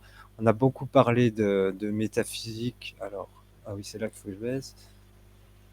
Alors, j'ai fait un petit dessin justement pour parler de cet aspect de non-dualité de l'être. C'est-à-dire qu'on a euh, le dessin du haut, on imagine que ce qui est vertical, ça représente une sorte de miroir où il y a des reliefs dessus donc qui partent vers la droite, et on va dire que ce miroir, ce serait la nature fondamentale pure de l'être, de l'esprit, la conscience primordiale ou la vacuité, l'imitude. Et puis les pointes vers la droite, on va dire que ça représenterait l'aspect individuel, euh, donc les différences et le particulier. Donc on a d'un côté l'aspect commun, la similitude, le général, et puis de l'autre l'aspect individuel, différence et particulier. On peut C'est dire le comme si on faisait un zoom. voilà, donc d'ailleurs, si je vais faire un zoom sur simplement. Ah, à chaque fois je me plante puisque c'est l'autre écran. Alors, est-ce qu'on peut. Alors, le miroir, le petit dessin à gauche, alors je suis désolé, je voulais mettre des couleurs pour que ce soit plus visible. C'est l'essence du réel, on va dire la sagesse, pareil à un miroir, qui connaît le réel tel qu'il est. Donc il n'y a pas de fil particulier. C'est aussi également sa propre source de lumière, de ce qui manifeste les choses. Euh, le deuxième à droite qui en émerge, c'est les aspects des reflets, l'image de la lumière pure sur le miroir. Et la question, Oui. c'est est-ce qu'on peut trouver une séparation entre les deux? C'est-à-dire, est-ce qu'on peut les diviser ou est-ce qu'un être qui représenterait, on va dire, l'idée qu'on se fait de ce qui est au bout, là, de la pointe, de l'aspect individuel de la forme, là, j'ai décidé une fleur. Oui. Alors, est-ce que l'être peut être ou avoir été ou devenir seulement un de ces deux aspects?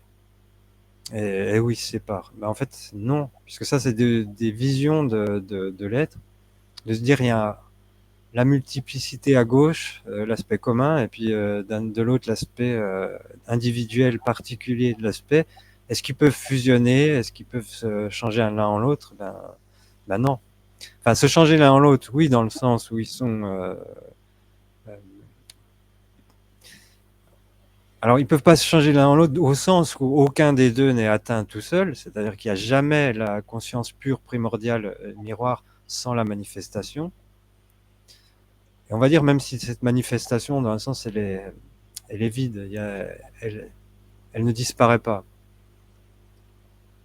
Et ce qui montre aussi, c'est on essaie de trouver où est l'être, par exemple dans la nature des êtres, dans ce qui est la substance, ou alors dans les ondes. Ce serait comme essayer de regarder à droite, là, de dire je prends cette partie et puis je vais regarder dans ces phénomènes où commence et où s'arrête l'être.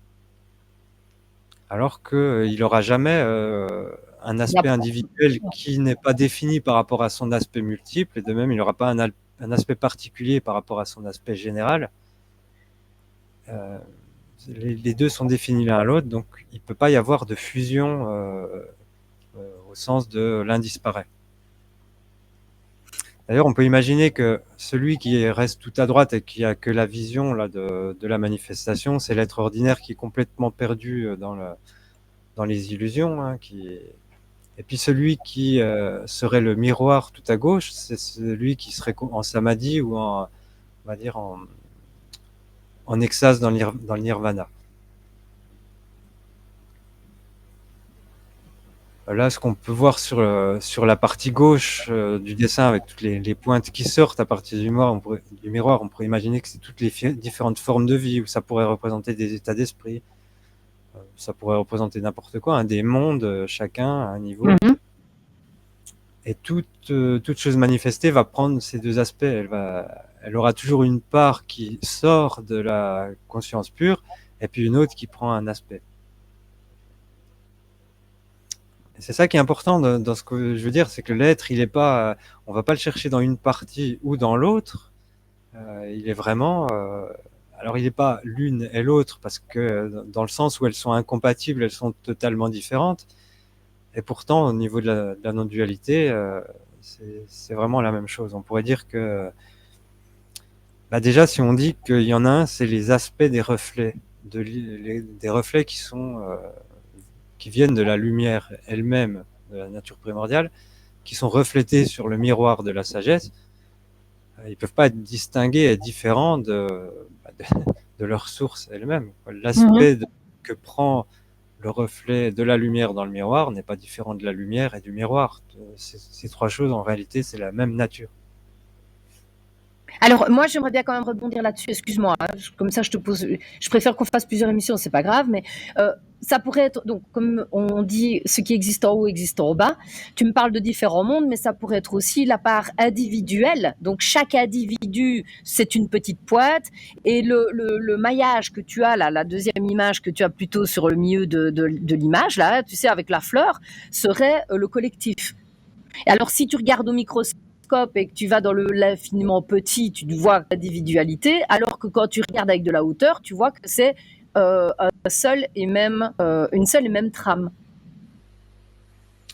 Et en fait, c'est parce que l'une est nécessairement définie par rapport à l'autre. Par exemple, le changement, lui, il est défini par rapport à une sorte de référence. On va dire le changement, il n'existe que par rapport à l'immuabilité, à ce qui ne change pas.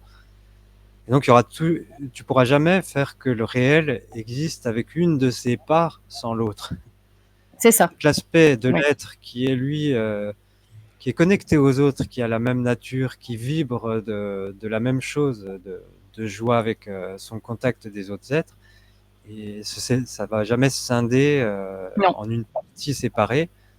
Et de la même façon, il va jamais non plus fusionner avec cette nature qui est une part de lui, puisque ça voudrait dire fusionner avec une partie également individuelle d'un autre qui est défini par rapport à lui. Donc c'est vraiment, là j'ai imaginé, j'ai montré comme si la base c'était un miroir et puis qu'on avait genre une pointe qui sert de reflet pour un aspect, mais il faut imaginer que l'être, la conscience primordiale, la nature de chaque être, c'est un genre de reflet dans toutes les directions qui s'auto-reflète lui-même et qui reflète le reste. Et qui, s'il décide de ne rien refléter, c'est-à-dire de supprimer son attention de toute manifestation, donc il se met simplement en extase dans le nirvana, ben il reste juste dans sa conscience pure, mais il fusionne pas avec la même nature que celle des autres. C'est ça que je veux dire. Parce que le principal problème que je vois quand on voit des choses scientifiques actuelles ou New Age, c'est pour résoudre la crainte des gens de disparaître. Parce qu'on nous a inculqué que l'existence, c'était du début de ce corps jusqu'à la fin de ce corps, et après on va nous étendre ça en nous parlant de l'invisible, du début de notre manifestation énergétique ou de quelque chose comme ça. On n'est pas une forme, donc c'est là aussi où je vais arriver à la fin. Peut-être le plus important que je voulais dire aujourd'hui, on a cette vision un peu de vouloir faire ce A et non A, de dire tout le réel, il est constitué d'être et de non-être, qui est défini l'un par rapport à l'autre. Alors, ce que je voulais dire aussi à propos, on nous donne une vision de l'univers qui est vraiment inerte. C'est-à-dire, on présente ça comme si c'était mathématique, c'était substantiel, c'était des lois physiques, c'était des algorithmes, ou que finalement, ce qu'on voit, c'est les phénomènes, ce serait ça qui servirait de fondement au réel. Donc on essaie de nous décrire le réel en disant, il existe ces entités faites d'une substance, ou il existe telle règle. Mais le vrai substrat de la réalité, en fait, c'est pas la substance qu'on voit là, A, ou alors la non-substance, le néant, qui serait son inverse, qui serait le non-A. C'est c'est la combinaison des deux. L'interaction des deux. L'interaction. Regarde, tu es encore en train de te dire l'être, il est soit dans A et non A. En fait, l'être, il est en dehors de ça. C'est-à-dire qu'il est en train de regarder ça et il n'est pas une substance. En fait, s'il était un principe et un verbe, qu'est-ce qu'il serait? Il serait le verbe aimer.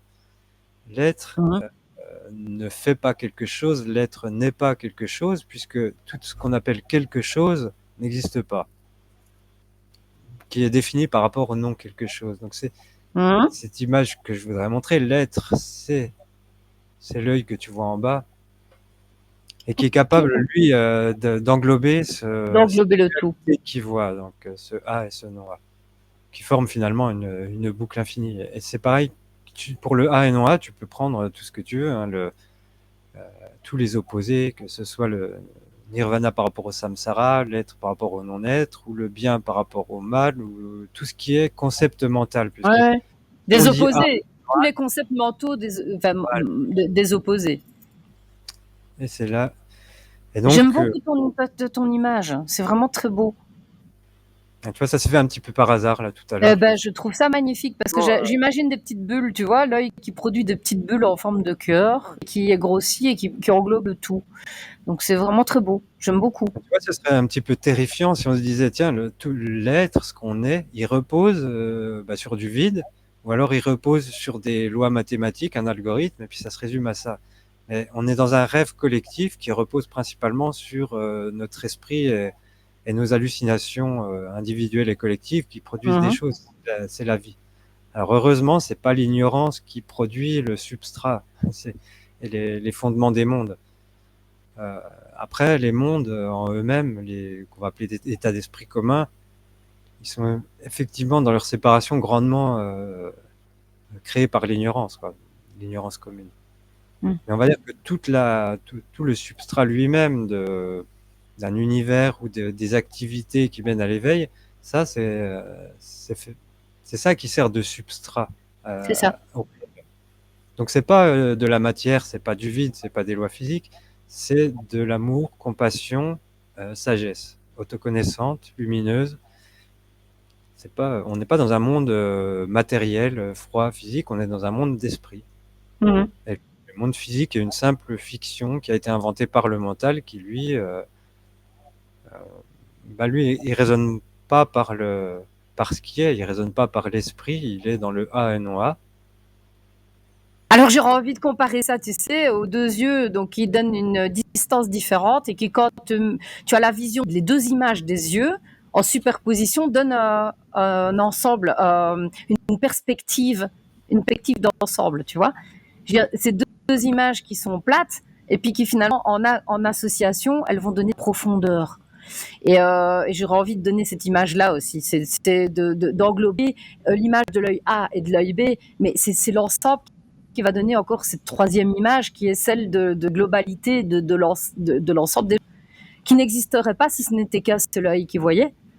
Il y a cette vision qui amène, tu vois, une vision globale en reflet, en relief. Ouais, et puis alors il y a dans ce que tu dis, il y a à la fois la vision, on va dire, réelle de quelque chose, mais comme là, l'objectif, par exemple, c'est plutôt d'aller vers comment dire, le déconditionnement dualiste. On va voir qu'il y a je l'avais déjà dit, il y a trois méthodes principales. Il y a la réfutation des concepts. Donc, par exemple, si aujourd'hui on a parlé de substance, on peut dire la substance est réfutée, l'hypothèse de la substance est Oui. réfutée.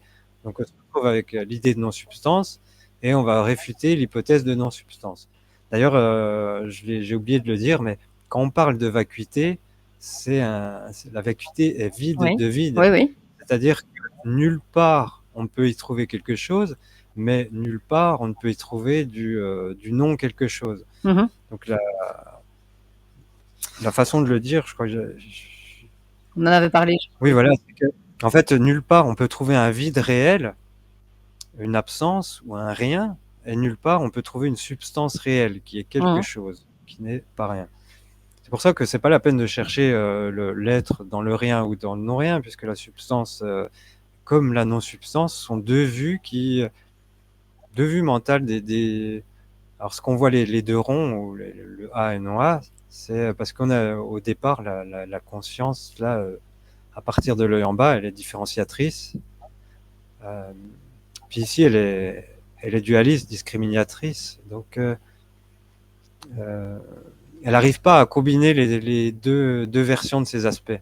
Elle peut pas voir à ce niveau-là l'aspect immobile et mouvant. Elle a du mal à se dire que, par exemple, si tu veux percevoir à la fois l'absence de temps et la durée, elle n'y arrive pas à ce niveau-là. Et c'est pourtant en reculant de niveau au fur et à mesure. Donc là je disais qu'on réfute A et non A. C'est une façon de le faire. Après, il y a la deuxième méthode qui est justement l'union des contraires. Arriver à penser d'une certaine façon ces contraires. Donc là, c'est ce dessin que je donne qui inclut, qui montre que finalement, ce qu'on appelle l'être ou le non-être, le A et non A, il n'y en a aucun des deux qui n'est rien, et donc ils ne peuvent pas être exclus du réel. Mhm. Et puis il n'y en a non plus aucun qui représente une réalité en lui-même, tout seul, sans être dépendant de l'autre. Mhm. Donc là, on a une sorte d'union des contraires. Et puis on a la dernière méthode qui va être l'image pour donner une idée de ce que c'est. Par exemple, l'utilisation des reflets pour parler de la causalité. Puisque deux reflets qui se courent après, finalement, s'il y en a un qui rattrape l'autre, il va pas pouvoir réellement l'attraper et le toucher, puisque ce sont des reflets sans substance. Mhm.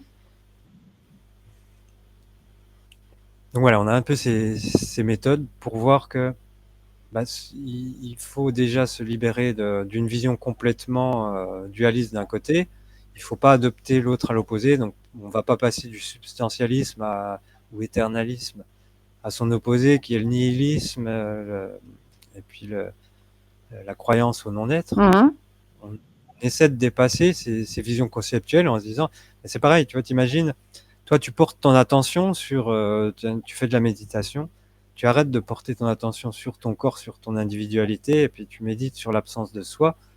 Puis finalement, tu redeviens uniquement la partie, on va dire, multiple qui est non différenciée des autres. Ça ne veut pas dire que dans la continuité, justement, ton aspect individuel et ta poursuite de ton jeu, pas en tant que concept, mais en tant que partie observatrice consciente d'elle-même, celle-là, elle continue toujours. Donc, qu'elle décide de se balader dans le miroir ou alors d'aller se manifester et puis de regarder uniquement dans le bout de la manifestation ou alors de regarder l'ensemble, on va dire cet observateur, cet œil, lui, il est C'est toujours ça. là parce qu'il n'est pas quelque chose. Mhm. Et c'est ça réellement l'être, quoi. Donc l'être, on pourrait dire, c'est l'œil en bas qui est capable d'observer tout ça, de monter dans l'un ou dans l'autre, et qui envoie de l'amour. Alors pourquoi aussi envoyer de l'amour? Pourquoi on dit que c'est ça? C'est simplement par rapport à sa nature propre, hein, que ce qu'on va appeler l'amour ou ce qu'aime l'esprit, c'est ce qui est à aimer. L'esprit, on va dire, il aime sa propre joie et il aime pas son absence de joie. Si dire que l'esprit, par exemple, aime ne pas être quelque chose, comment dire, finalement, l'objet de l'amour et le sujet de l'amour et ce qui est, on va dire, ce qui est aimé et le verbe aimer sont pas des choses différentes.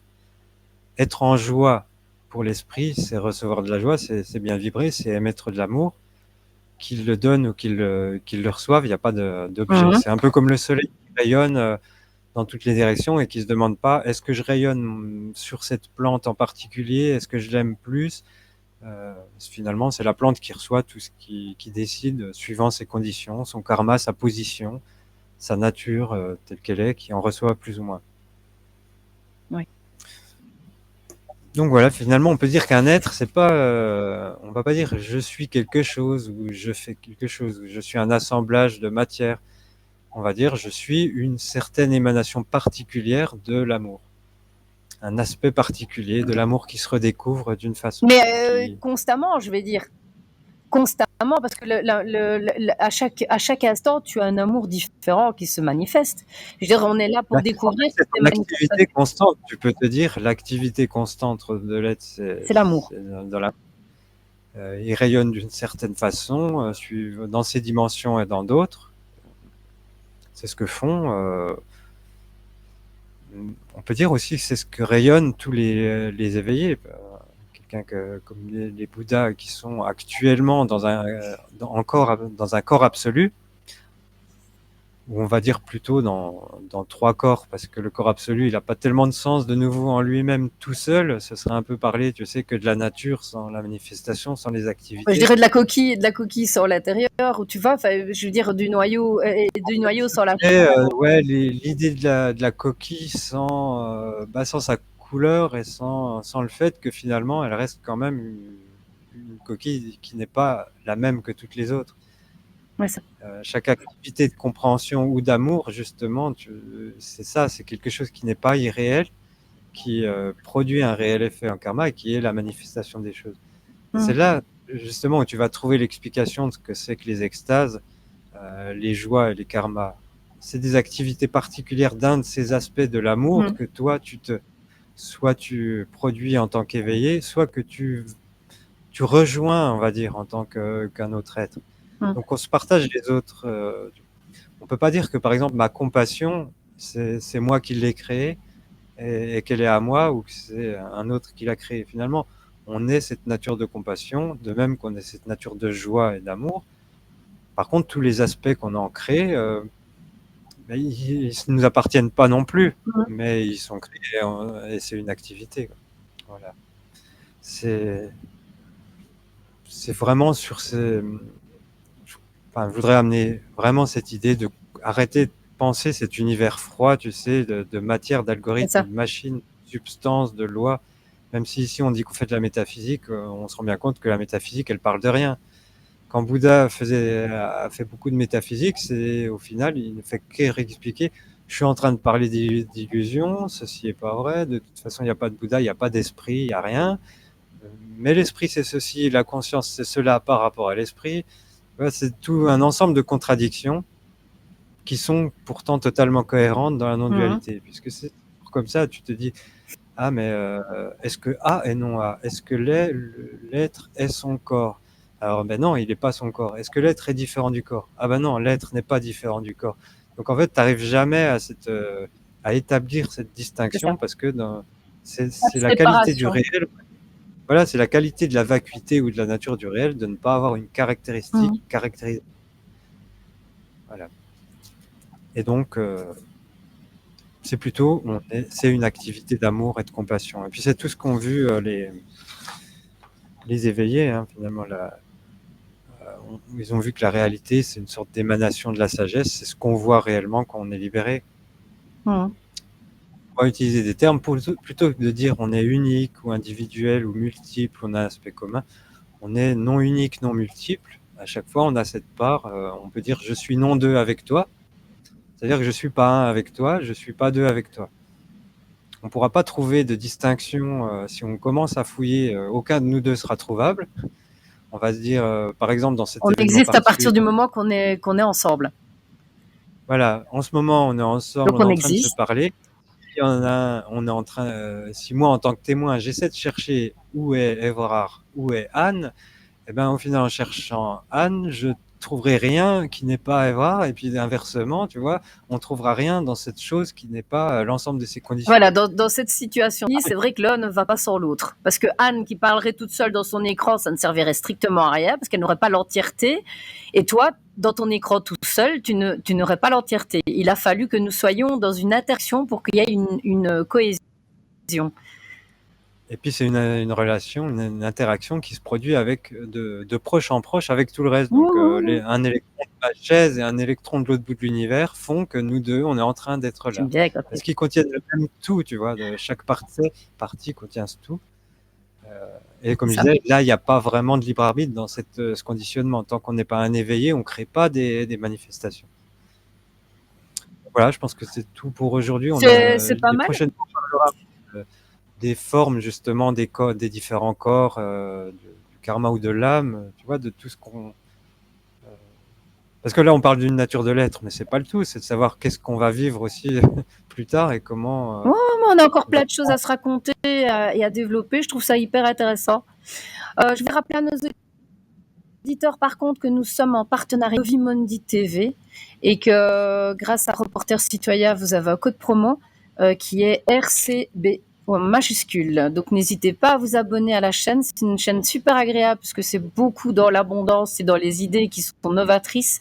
Donc ce sont des interviews de personnes qui créent le nouveau monde dans le nouveau paradigme et nous sommes plus sur des énergies hautes. On va pas parler de choses qui nous mettent dans des vibrations basses, que du contraire, on va essayer de la créativité dans un esprit. Donc voilà, je vous rappelle que pour ne pas manquer d'interventions, vous pouvez évidemment vous abonner sur la page Facebook de Reporters Citoyens Belges. Mais alors, vous pouvez surtout abonner sur YouTube. Là, vous allez être tout de suite identifié quand il y aura une nouvelle émission. Alors, je tenais à te remercier, Evrard, parce que comme d'habitude, c'était vraiment enrichissant. Comme je dis, j'étais dans un état d'extase complet au niveau cérébral, parce que c'est vrai que c'est se remettre en question, c'est de jouer comment dire, de plasticité en allant se déformer et de se voir d'une telle manière, d'une autre manière. Et ça, c'est justement un exercice que je trouve très intéressant parce que ça déconstruit toutes nos certitudes, tous nos acquis, on les déconstruit à chaque fois, ce qui permet de rendre plus fluide, évidemment, les idées. Parce que tout est en mouvement, donc il ne faut pas oublier que justement, ces idées sont constamment en mouvement. C'est de ne pas être figé dans une certitude systématique qui est les scientismes, comme tu disais, le culte ou les religions, etc. Là, on est au-delà de tout ça. On est vraiment dans un principe d'unité, mais complètement en unité, quoi. Voilà. Merci beaucoup, Evrard. Merci à Et toi et à bientôt à très vite, pour la comme suite. d'habitude. On se retrouve pour la suite. Merci beaucoup. Au revoir. Au revoir à tous.